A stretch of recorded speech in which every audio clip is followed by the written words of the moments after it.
Social hierarchies play an integral role in the way that humans function and interact with one another.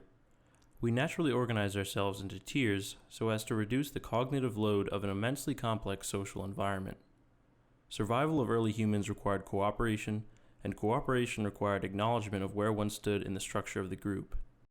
In this way, our brains are built to quickly recognize the status of others and determine how to handle social interaction based on the perceived status of the individual. Consider how you might interact with the leader of a country as compared to an inmate in the county jail. One is considered to have immense social power, while the other is a relative social outlier. Across the spectrum from a position of large influence down to a role of little social significance, there lies a considerable difference in how you might act or treat the individual and what the consequences of that interaction may be. Perhaps the most interesting of social outliers are the homeless. They are not shut out of society like the incarcerated, nor closed off by choice like the Amish.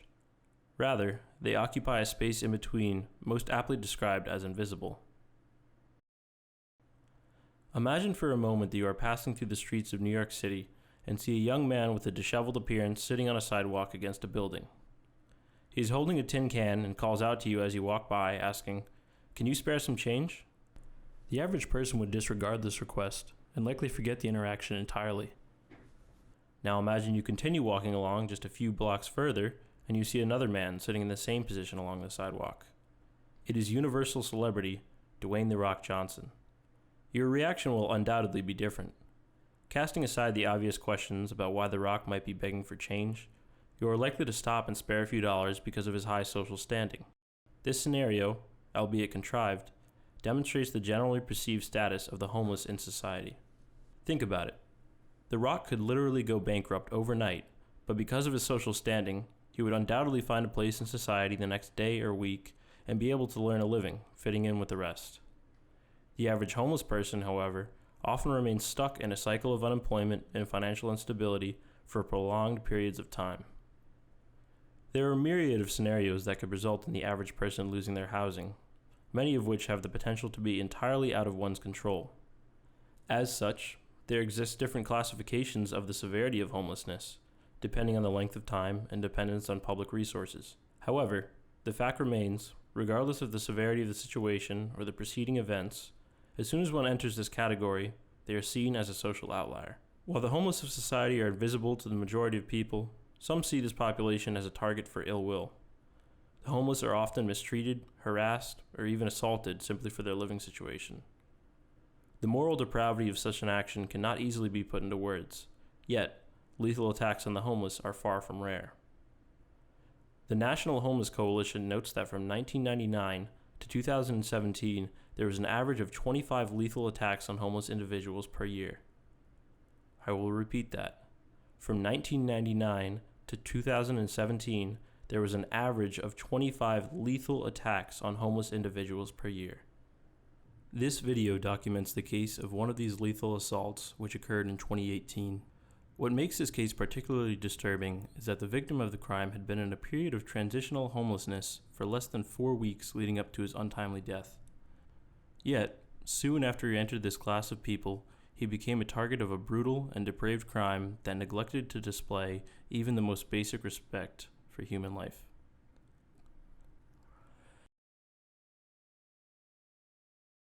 In the early morning hours of August 16, 2018, police in the town of Ogden, Utah, were called to a local homeless encampment where they discovered 28-year-old Brian Racine dead from a gunshot wound to the head.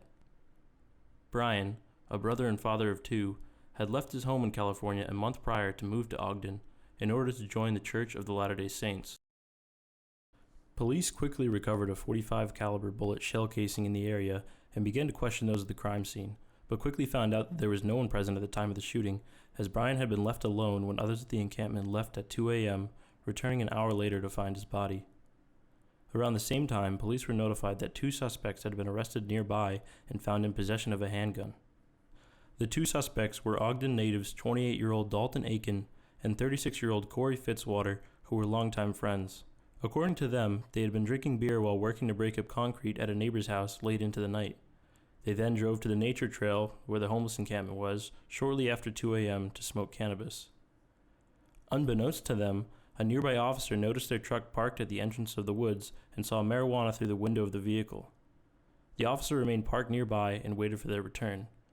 When they departed the woods at about 3 a.m., they drove a short distance before they were pulled over by an officer who found a .45 caliber handgun matching the type of round recovered at the crime scene and placed them under arrest.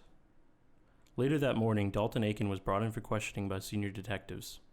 While the police did not yet have forensic evidence linking the handgun to the round that killed Brian Racine, preliminary analysis showed it was likely the murder weapon.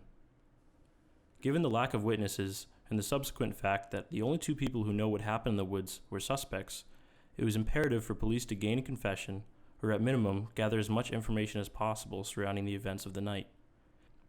Any statements Aiken makes about the night can later be compared against both forensic evidence and claims made by his accomplice in order to strengthen the state's case.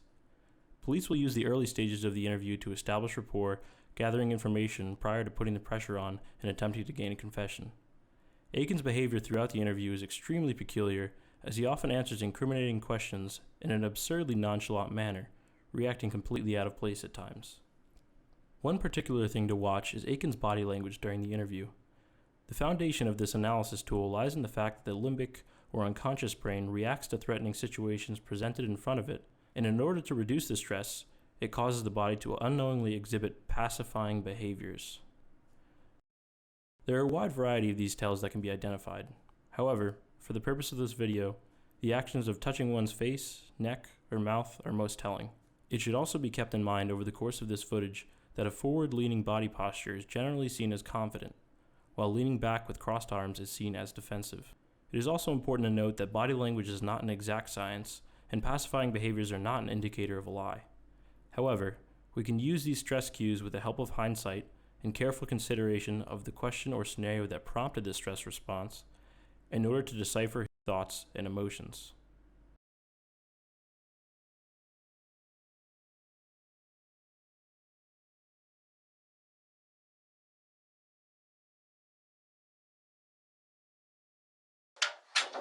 Alright, man, so got a few things I would like to quickly talk to you about.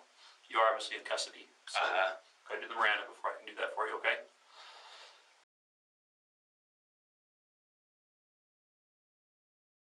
Do you understand each of these rights I've explained to you? Yes. Having these rights in mind, you should talk to us now. Talk to you? Yeah, me and the detective. While it is a shame we cannot see both detectives on video, it is clear throughout the footage that the visible detective assumes the role of bad cop. It is likely that any interaction between Aiken and this detective prior to the interview was cold, short, and with no reassurances about his situation. Thus, the inclusion of this detective in the interrogation induces a stress response in Aiken that causes him to exhibit the pacifying behavior of touching his face. Yeah, I got nothing wrong with that.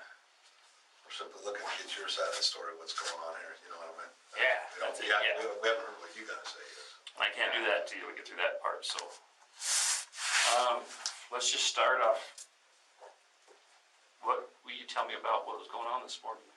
Early morning? Let's see. I got pulled over and I had marijuana. Okay. What about before the traffic stop? What were you doing? Oh, we were walking in the park. By the park, you mean like the pond and the trail and all that? Yeah, what do they call it? The old Indian place where the rivers meet. Familiar with that. Got a fancy term. Do you know what? Yeah, it's right there where the Ogden and the Weaver Rivers, Oh. River meet. But you're on that whole trail complex that's back there behind the one you went in. I think I know where you went in, to where you go across the bridge and the trail goes up and down both ways, right? Okay. Yeah, so let's see. So if you cross that main bridge at the parking lot,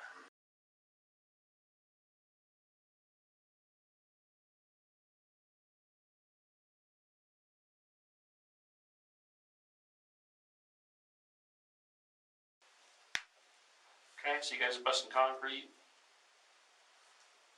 I'm not gonna hear, so what I'm talking to you about, I'm not worried about the marijuana or none of that.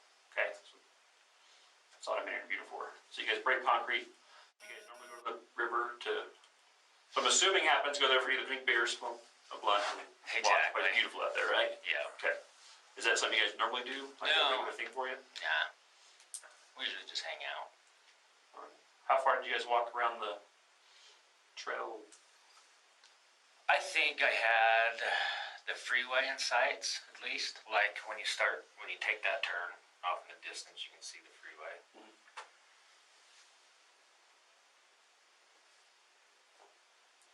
Do you guys see anybody else on the trails or? Yeah, done. Did you guys see anybody else out on the trails? Confronted with the reality that there may have been witnesses to what happened in the woods, Aiken makes another pacifying behavior, which doubles as an opportunity to gather his thoughts. Other late night revelers or transients or what? Campfires. Oh, okay. Yeah. So, I would assume transients. Huh? Right.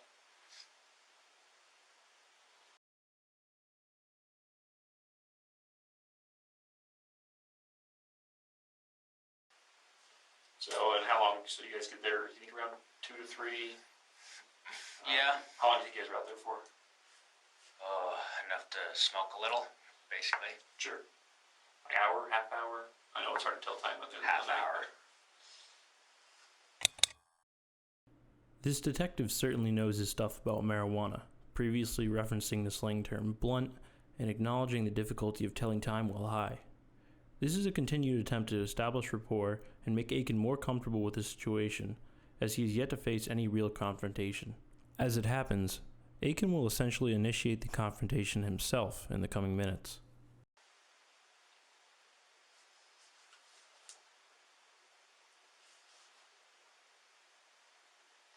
Did you guys hear any commotion or anything out there?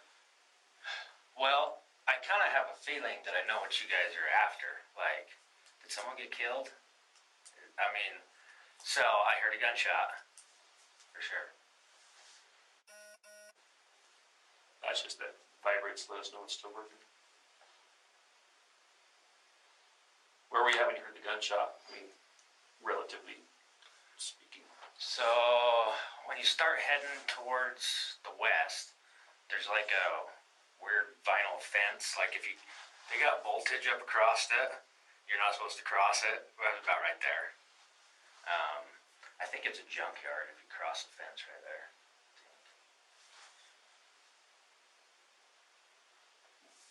What did you see, hear, smell after the gunshot? Nothing. Yeah, just that's it. What did you guys do? The previous statement, as well as the following statements coming from Aiken, are false, and in the later parts of the interview he admits this. With perfect hindsight, we can see that the pacifying behaviors we have been watching thus far are a great indicator of when Aiken is fabricating details. Watch his behavior immediately following this segment, when he answers as to what their actions were after the gunshot was fired. Well, we're kind of country. I guess we didn't even pay no mind to it, to tell you the truth. I thought it was weird so late, but yeah. Did you guys just continue on your way? Did you start? No, sorry, I missed it. So, I mean, did you guys continue just walking the direction you're going? You guys? Yeah, we turned around about when you hit that fence with the voltage, and you can see the freeway. Okay. Just walk back. When you say by that fence, does that mean you were by the fence, or that's where you heard the shot? I was by the fence. You was by the shot. If- Where did you hear the shot? If I had to pinpoint the shot, would it came from? Oh, what's that business? The mechanical place, HVAC place, Mountain Valley Mechanical. I bet that's, I think where. What direction is that from where you're at? Let's see. It's right on that hard turn where it says 15 miles an hour. That's where I think it probably was. Okay. Because that's where that Rocky Mountain Mechanical is. So you say you were by the vinyl fence and you heard it by the hard turn. So you think it was to the north of you then? Let's see. So, yes, exactly. Yeah.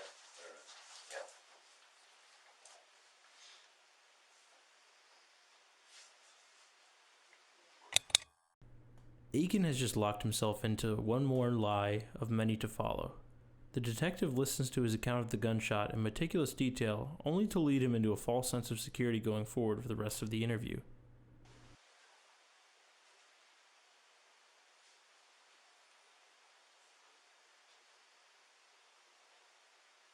And so how much longer so you hear the shot, you guys finish whatever you're doing to get back to the car, how long do you think that took?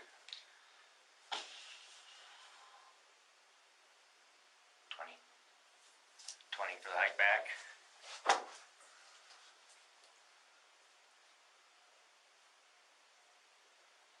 Probably not even that. Pretty close. Okay. Yeah, it's hard to be exact out there. Yeah.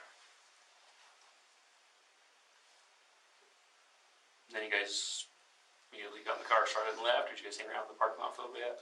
No, we just left, got pulled over real quick. Didn't take long.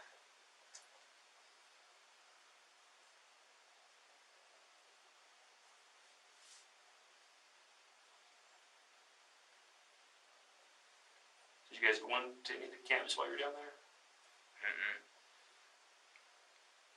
Like the homeless people? Mhm.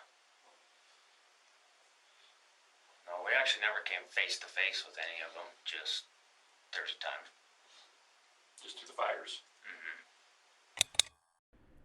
This statement is actually true. They never did come face to face with any homeless individuals. The reason being, they murdered Brian Racine while he was sleeping. Notice that Aiken does not exhibit any pacifying behaviors after that statement. Do you know any homeless people that live out there? I do not.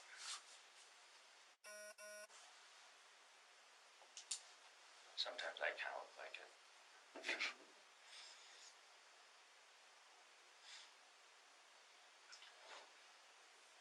All right.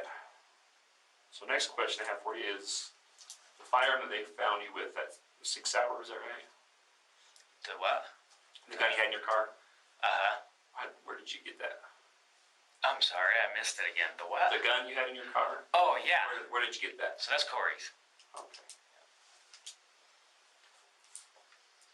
Do you know how long Corey's had it for? No clue.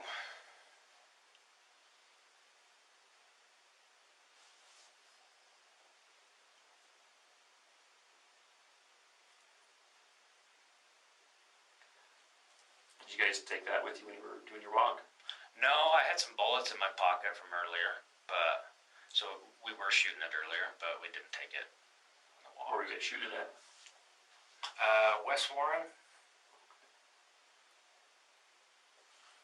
His parents-in-law have a pretty good pad out there. Just lots of country, just Oh, open. yeah. Good one of your targets. Yeah, it's awesome.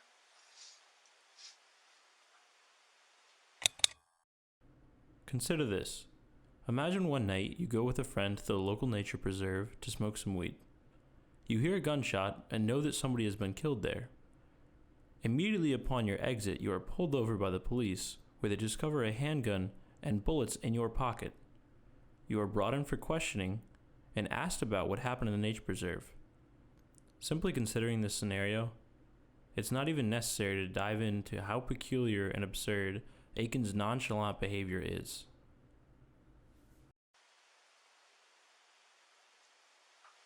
Was Corey's gun, was it Corey's sample too? Yeah. Okay.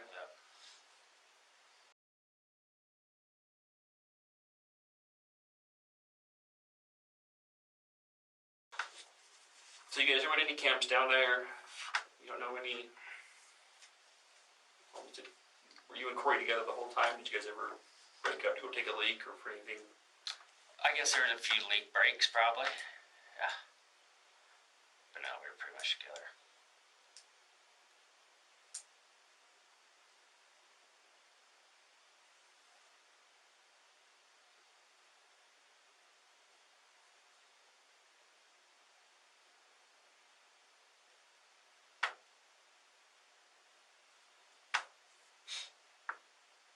So when you guys were separated for whatever, go and take a urinate or whatever, did Corey leave you? Did you leave Corey?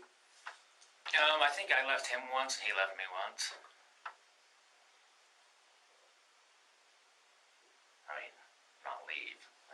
of sight. Yeah. To go do your business.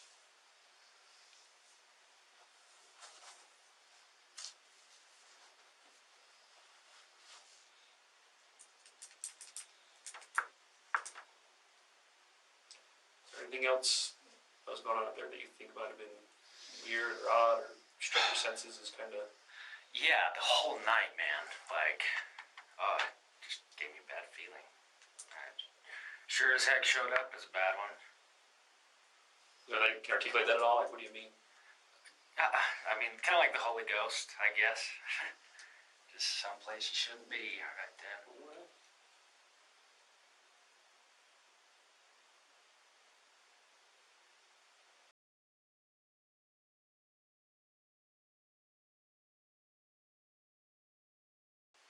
What was Corey thinking about?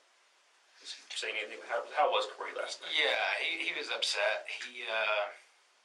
His wife was accusing him of cheating on her, which he claims for sure hasn't.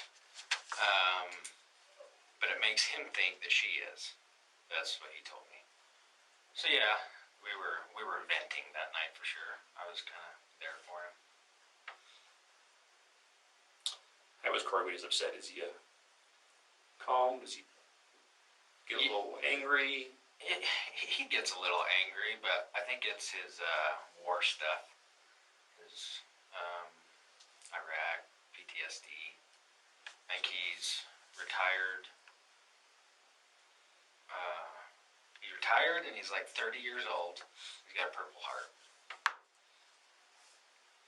Give him commends for that. Yeah.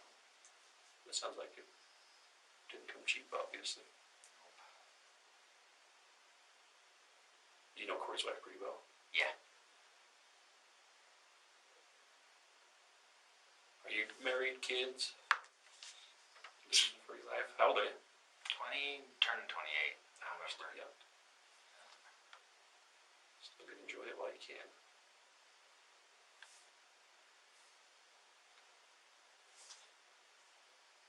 Okay, so an area of concern or question that we have. Up until this point, the detective has led Aiken down the path of an alternative question. Did Corey do this? The detective already knew Corey's history of PTSD and has several times subtly suggested a scenario in which Aiken may not be culpable. Anyone innocent in this situation would recognize this, and if there truly was no fault, would likely respond to these indirect suggestions with denial or confrontation. Aiken, however, plays dumb and ignores the possibility until directly confronted. One might suggest that he is only trying to protect his friend from the consequences of what happened that night. The following confrontation, however, shows that Aiken had no intentions of protecting Corey, and he was likely ignoring the detective's prompts because he was involved in some way. So you guys were there.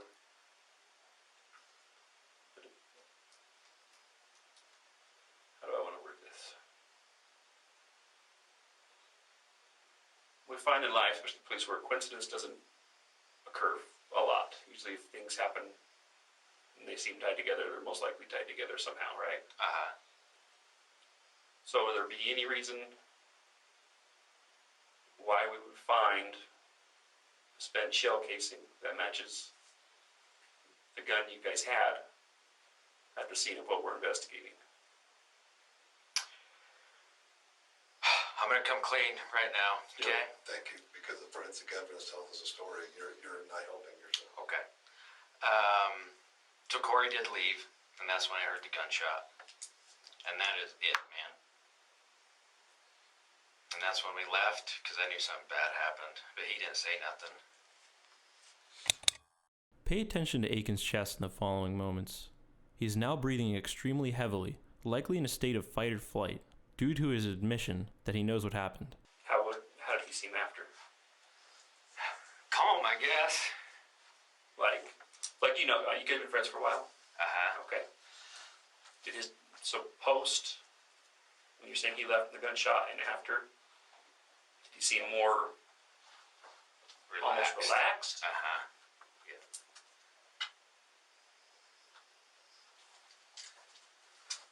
No, in this circumstance now, if what you're telling us is the truth, you're telling us you come clean, you're telling us this is the truth.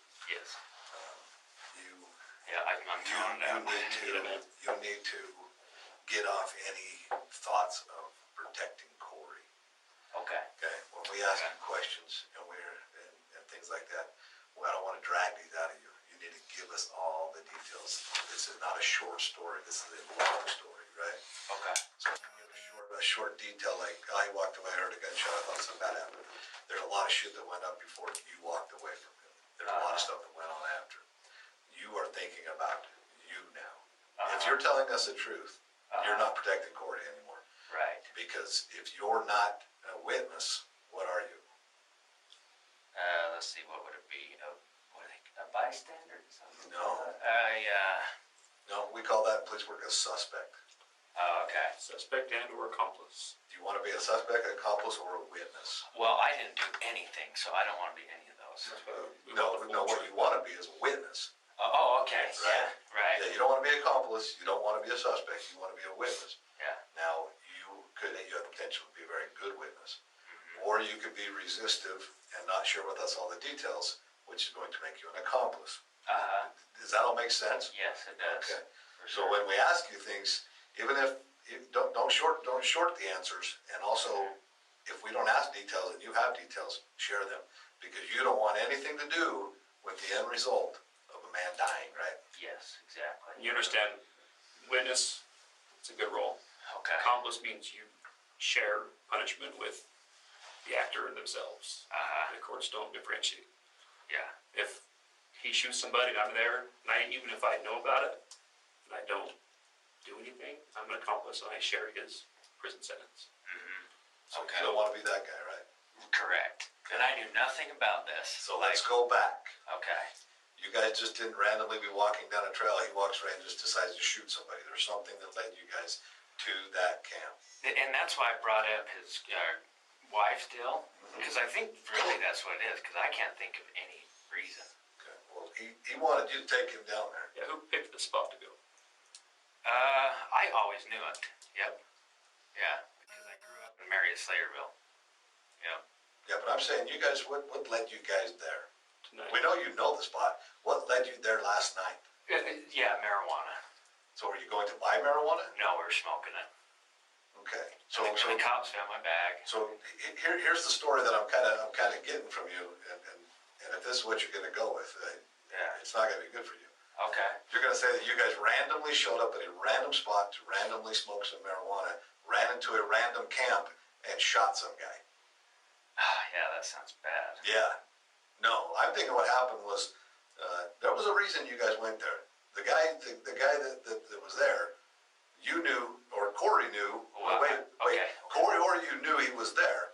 So you guys went down there to deal with that. Now I understand you not wanting to be involved in the actual process of it, but there's something that led you guys to that spot. I refuse to believe that Corey just randomly picked some guy and shot him. Start from the truth, dude. I'm kind of being serious. I think that's what happened. I think he literally just shot the guy. I mean, I know that sounds bad, but literally. That's a hard sell in a court of law. Yeah, it is. When you're on the stand and we're trying to convince the jury that no, Dalton didn't have anything to do with this. Oh, okay. I got you. It's his PTSD stuff. I don't think this is the first time it's happened, but I think it's something to do with that. Okay, so what did Corey say before he shot the guy? Nothing. Like it was. What made you separate from him? He went off the trail, and I followed him. Okay. And he shot the guy. So you were there. Yeah. Okay, that's one thing we want to make clear, that you guys didn't separate. You saw what happened. Yeah. So that's helpful because I seen it. to say that he randomly walks away from you and does this, he walks off the trail towards the camp. Yeah, and I Does he follow. say something about going to that camp? Is he pissed off at that camp? No, he sees it, Okay. but no. So you guys walk towards this camp, and it's random. You say Corey doesn't know this guy. Yeah. You don't know this guy. Yeah. So you walk into this camp. Did they say anything to you?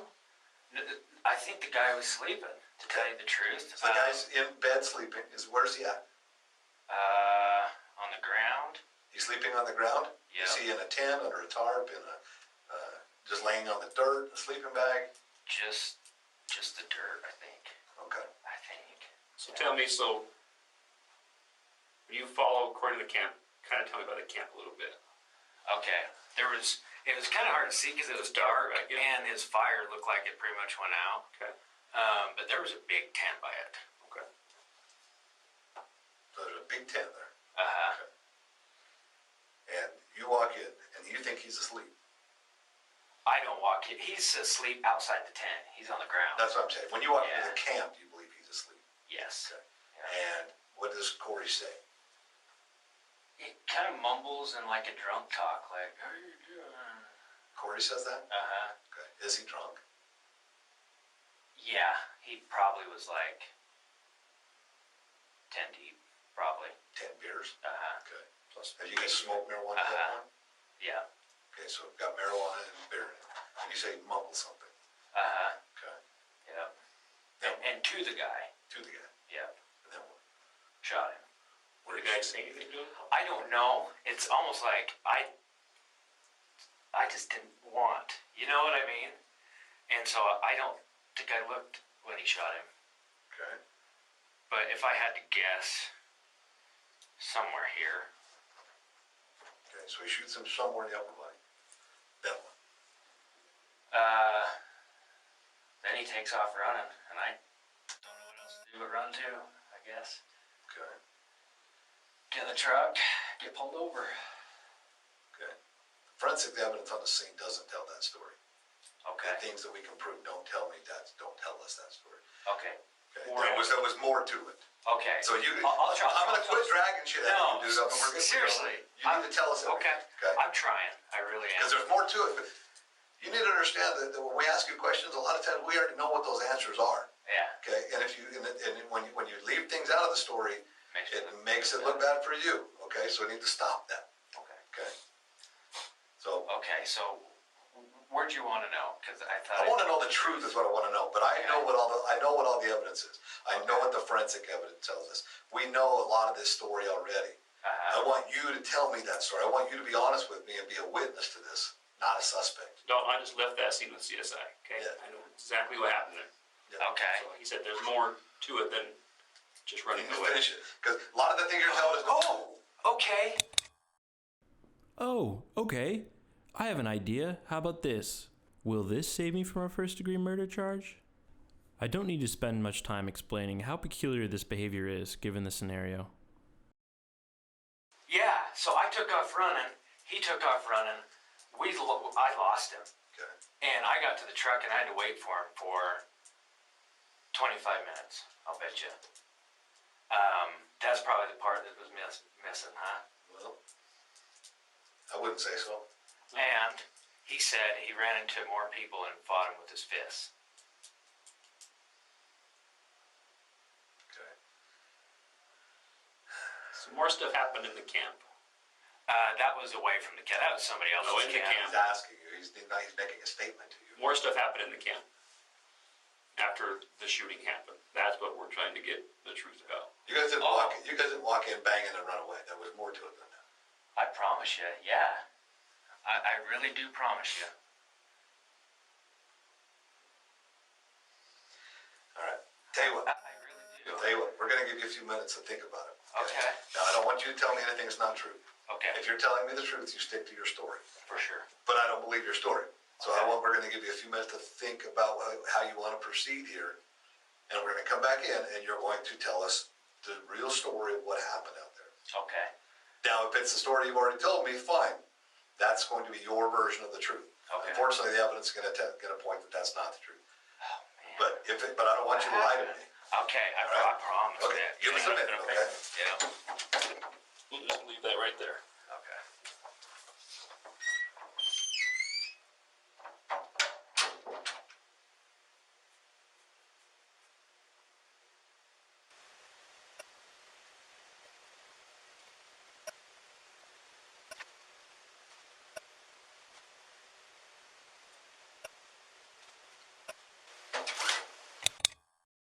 Although this next segment has little to do with the interrogation, it is interesting to watch nonetheless because it demonstrates how police attempt to build rapport with the suspect. Confrontation of any kind is saved for specific parts of an interrogation, and the rest of the person's encounter in jail or in the police station will be relatively calm and welcoming. Hey Dalton. Hey. Hey, we're actually going to to Ogden City Police Department. I'm Okay. going to drive you over there. Okay. Okay? I'm Detective Haney. I work with the Sheriff's Office. I'm going to be taking you over. Since you're already been booked into Weaver County, I'll take you over there, and then I'll stay there until we've answered questions and stuff at Ogden City, and then I'll bring you back. Okay. Okay? Cool. Very good. I'll meet you over there, okay? We're going to take your sandwich, too. Awesome. But I got to handcuff you. Okay. Okay, stand up. Yeah. You've got to take it in the room with you. Put your hand behind your back. Yeah, we'll bring your sandwich. How was it? Well, I'm having a tough time eating today, so I need to eat it all. Let me go to water. Then I'll tighten up. Okay? Yeah. Aiken was transferred to Ogden City Jail, where further interrogations took place. Aiken never directly confessed and pled not guilty at his trial, which took place in July of 2019, a little less than a year later. At trial, the state argued that Aiken told police homeless people are a problem. After 2 days of testimony and 3 hours of deliberation, the jury found Aiken guilty.